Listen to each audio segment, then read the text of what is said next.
Halo teman-teman semua, selamat datang kembali di channel YouTube pribadi saya. Setelah di dua playlist sebelumnya kita sudah bahas yang pertama playlist tentang belajar HTML, terus selanjutnya playlist kedua kita belajar tentang CSS ya. Nah HTML dan CSS ini fungsinya sudah kita bahas bahwa yaitu adalah dua bahasa pemrograman yang termasuk dalam struktur dasar dalam website gitu ya. HTML itu untuk bikin kerangka layout dasar dari websitenya, CSS itu untuk memberikan styling atau memperindah tampilannya. Nah, sekarang kita akan berlanjut ke materi yang ketiga atau playlist yang ketiga berkaitan tentang bahasa JavaScript. Oke. Nah, di pertemuan sebelumnya, di awal-awal kita membahas tentang materi ini, materi HTML dan CSS, kita sudah sering kali membahas tentang ada istilahnya anatomi website, teman-teman. Sekarang kita coba refresh kembali biar teman-teman juga bisa ingat kembali gitu ya. Nah, saya coba perlihatkan salah satu gambar ilustrasi bahwa kita sudah pernah bahas bahwa website itu punya anatominya sendiri gitu ya. Yang diibaratkan ini mengilustrasikan kalau misalkan anatominya itu adalah anatomi manusia, HTML itu adalah kerangkanya dari website ya. Jadi strukturnya mau ada apa di situ, mau ada misalkan tampilan navigation bar, mau ada table, terus mau ada layout-layout yang lainnya itu strukturnya itu dibangun oleh sintak HTML ya. Sedangkan CSS itu adalah memberikan styling ya. Kalau di sini misalkan dia pakai busana, dia punya rambut gitu ya, ada mata dan sebagainya. Nah, kalau konteksnya dalam website, CSS itu dia memberikan styling. Kayak misalkan ngasih warna, variasi. Kita sudah pernah bahas tentang shadow gitu ya. Nah, untuk memberikan kesan box atau gambar itu supaya terlihat seperti 3D gitu ya. Dan ada beberapa styling yang lain yang sudah pernah kita coba di playlist CSS. Ya. Nah, sekarang kita akan masuk ke anatomi yang ketiga, itu kita bahas tentang JavaScript. Ya. Nah, JavaScript ini diibaratkan adalah pikiran manusia gitu ya. Nah, JavaScript ini akan membuat website yang kita buat dengan HTML dan CSS itu bisa lebih dinamis. Ada interaksi antara user, mereka yang mengakses website dengan website itu sendiri. Misalkan dia bisa melakukan kalkulasi, atau misalkan mengupload suatu data, atau memproses data-data yang lainnya. Nah, di video kali ini saya akan mulai membahas playlist pertama tentang belajar JavaScript dari dasar. Oke, saya harap teman-teman bisa memahami ini dari anatomi website ini sendiri. Kita akan masuk ke bagian yang ketiga yaitu tentang JavaScript. Intinya JavaScript itu adalah membuat website kita bisa menjadi lebih dinamis, gitu ya. Oke, nah sekarang JavaScript itu sebetulnya apa sih, gitu ya? Nah, JavaScript itu sebetulnya adalah bahasa pemrograman yang sifatnya itu adalah client side scripting language gitu ya. Jadi di dalam programming itu ada yang sifatnya server side, ada yang sifatnya client side. Nah, kalau yang sifatnya client side itu artinya fungsi logiknya itu dijalankan di sisi klien. Dalam hal ini adalah browser gitu ya. Tapi ada juga yang diproses di sisi server side ya. Jadi bahasa pemrogramannya itu diprosesnya itu di server ya. Nanti datanya atau responsnya itu dikirim ke usernya. Misalkan kalau kita pakai PHP gitu ya, bahasa PHP. Untuk bahasa PHP nanti kita akan bahas di playlist yang lain. Saat ini kita akan fokus di JavaScript ya. Nah, JavaScript ini seperti yang tadi saya sebutkan bahwa dia itu sifatnya client side scripting language gitu ya. Yang dimana dia itu akan dieksekusi di sisi klien dalam hal ini itu adalah browser gitu ya. Nah, saya ini ada gambar ilustrasi tentang arsitekturnya. Kayak misalkan kan kalau misalkan kita mengakses website itu pasti website itu tersimpan di salah satu server ya. Jadi ada interaksi itu, ada koneksi via internet gitu. Nah, ini kurang lebih mengilustrasikan bagaimana sistem client server gitu ya. Ada client, ada server. Nah, website kita itu kan utamanya disimpan di server ya, di internet. Dia punya IP address, dia punya domain, yang dimana kita bisa buka website kita di browser kan, gitu. Nah, client side scripting language ini untuk JavaScript dia akan dieksekusi di sisi sini, teman-teman. sisi klien. Di sini kan ada keterangannya ya, HTML, JavaScript ini dieksekusinya di sini dengan menggunakan browser ya. Nah, kalau di sisi server kan ada PHP, ada MySQL gitu ya. Ini akan kita bahas di playlist yang lain. Seperti itu. Itu untuk cara kerjanya dari JavaScript itu sendiri. Nah, JavaScript ini sebetulnya sejarahnya udah lama banget teman-teman, dari tahun 95 ya, 95-an. JavaScript ini mulai dibuat sama salah satu ahli komputer namanya Brandon H ya. Kita coba cari Brandon H. Nah, ini dia. Nah, ini. Nah, Brandon H ini dia yang membuat bahasa JavaScript sebetulnya.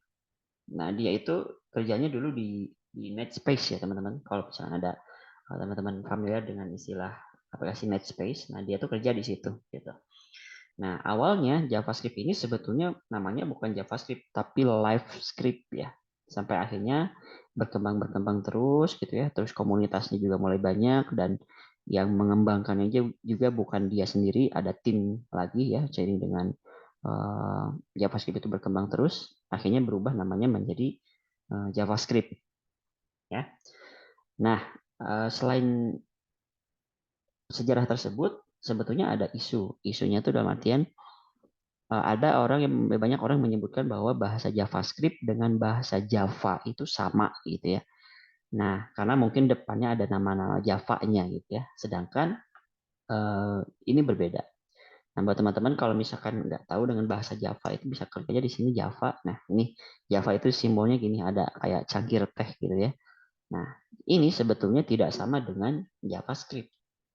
Ya, teman-teman harus hati-hati. JavaScript itu nggak sama dengan Java. Ya, JavaScript itu adalah hanya sebuah script yang dieksekusi di browser gitu ya. Sedangkan kalau kita bicara Java, Java itu adalah bahasa pemrograman yang sangat kompleks gitu ya, bukan berupa script saja, tapi dia ada struktur yang lebih kompleks dibandingkan JavaScript. Ya, jadi bukan karena namanya ada mengandung Java-nya di JavaScript, jadi dianggap sama dengan Java. Sangat berbeda, teman-teman ya. Oke, itu sejarah singkat tentang JavaScript ya, perbedaannya tentang JavaScript dengan Java. Nah, kalau teman-teman pengen tahu explore lebih dalam tentang sejarah JavaScript seperti apa, cara kerja dan sebagainya, bisa teman-teman cari di Google ya. Nah, selanjutnya gimana sih kalau kita misalkan mau coba membuat file JavaScript gitu ya. Nah, sekarang saya akan coba dulu bikin folder belajar baru ya. Misalkan saya namain belajar JavaScript. JavaScript ya. Oke, saya akan simpan foldernya, dimasukin ke dalam Visual Studio. Oke, ini kita add saja. Yes. Oke. Nah, JavaScript ini biasanya disebutnya JS, teman-teman, populernya. Jadi kalau teman-teman nanti ngobrol dengan teman gitu ya, kamu bisa bahasa pemrograman apa? Oh, saya JS gitu. Nah, JS itu maksudnya JavaScript, cuman disingkat aja penyebutannya, gitu ya. Oke, di sini saya akan coba bikin demo awal tentang gimana sih cara nulisnya, gitu ya. Nah, JavaScript ini nggak bisa berdiri sendiri, teman-teman. Jadi dia harus ngikut dulu ke satu bahasa, dan di dalam bahasa tersebut kita masukin JavaScript. Nah, dalam konteksnya di sini kita akan membuat file HTML ya, lagi-lagi HTML gitu ya. Karena kan tadi dalam anatomi website itu HTML, CSS, JavaScript itu saling berhubungan. Nah, sehingga di sini kita akan running JavaScript ya dalam file HTML. Saya akan coba dulu bikin folder dan bikin file, maksudnya saya namain index.html ya, seperti ini. Nah, lalu saya buat dulu strukturnya. Kita buat HTML, lalu buat head. Di dalam head ada title. Oke. Nah, terus di bawah penutup head kita kasih body. Seperti ini. Title-nya saya kasih judul dulu. Belajar JavaScript pertama. Oke. Terus saya di sini kasih body-nya, dikasih judul deh. biar nggak kosong-kosong banget.